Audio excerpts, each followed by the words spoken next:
বলছিলাম সিরাজুল সুজন। জি বলবেন, আপনার প্রশ্ন বলবেন। আমার প্রশ্ন রবীন বারানা সাহেবের কাছে। বলুন।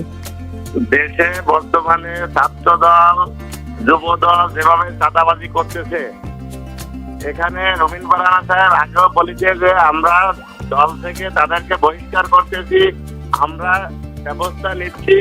অনেক বড় দল, বুঝেন তো, মানুষের বিভিন্ন ক্ষোভ থাকতে পারে। তা আপনারা যদি দল সামলাইতে না পারেন তাহলে 20 কোটি মানুষকে কিভাবে সামলাবেন?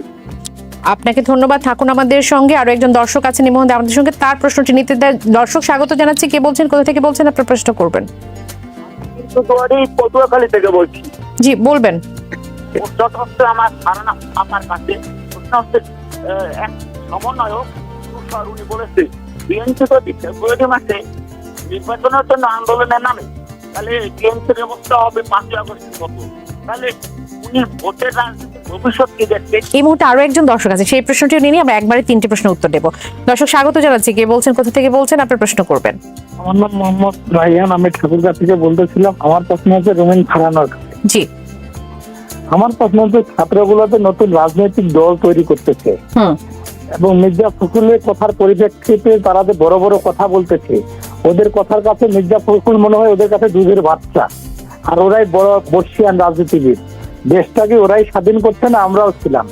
তাদের কথাগুলো আমার পছন্দ লাগতেছে না, এক কথাই। জি ধন্যবাদ। থাকুন আমাদের সঙ্গে। ব্যারিস্টার রবীন ফারহান, আপনার কাছে 3টি প্রশ্ন এসেছে। যশোর থেকে সুজন বলছিলেন যে ছাত্র দল যেভাবে চাঁদাবাজি করছে, আপনি এর আগে শোতে এসে বলেছেন ছাত্র দল যুব দল দুটির কথাই বলেছেন, ব্যবস্থা নিচ্ছেন আপনারা, কিন্তু তারপরেও সেটা আসলে থামছে না, সেটাকে কন্ট্রোল করা যাচ্ছে না। তাহলে 20 কোটি মানুষকে আসলে আপনারা ক্ষমতায় গেলে কিভাবে কন্ট্রোল করবেন? প্রথম উত্তরটা হচ্ছে আমরা এখনো ক্ষমতায় আসিনি, সুতরাং এদের বিরুদ্ধে ফৌজদারি কার্যবিধিতে যে ব্যবস্থা নেওয়ার কথা, এটা এই মুহূর্তে বিএনপির পক্ষে সম্ভব নয়। কিন্তু এই মুহূর্তে সরকার আছে বাংলাদেশে, বিএনপি নাই কিন্তু একটি সরকার আছে। তো এই সরকারের দায়িত্ব বর্তায় যে বিএনপি বলে না, আওয়ামী লীগ বলে না, জাতীয় পার্টি, জামাত এই বিচারে না, এই ধরনের ফৌজদারি অপরাধের সঙ্গে যেই যেখানে যেভাবে যুক্ত তাকে দেশের আইন অনুযায়ী তার বিরুদ্ধে ব্যবস্থা নেওয়া। 2 হচ্ছে বিএনপি যেহেতু ক্ষমতায় নাই কিন্তু দলের দায়িত্বে আছে, সো বিএনপির হাতে সর্বোচ্চ ক্ষমতা হচ্ছে বহিষ্কার করা।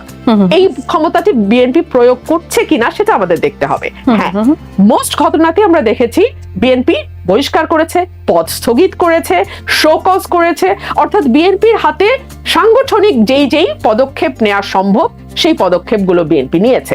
3 হচ্ছে বিএনপির টপ মোস্ট যিনি দায়িত্বে আছেন, তিনি তার বক্তব্যে বিষয়টি অ্যাড্রেস করছেন কিনা। আমরা কিন্তু জনাব তারেক রহমান যখনই বক্তব্য দেন, আমরা কিন্তু লক্ষ্য করি যে উনি এই ধরনের প্রবলেমগুলোর কথা নিজে থেকেই বলেন এবং বারবার সতর্ক করেন। সো তার মানে দলের টপ মোস্ট পজিশনে যিনি আছেন তার যে সদিচ্ছা কোনো অভাব আছে এটা বলবার কোনো সুযোগ নাই। তিনি তার মতো চেষ্টা করছেন। বিএনপি আন্দোলনে নামলে তার অবস্থা হবে 5ই আগস্টের মতো। এটা হচ্ছে দ্বিতীয়। একদম। জাতীয় নাগরিক কমিটির যুগ্ম আহ্বায়ক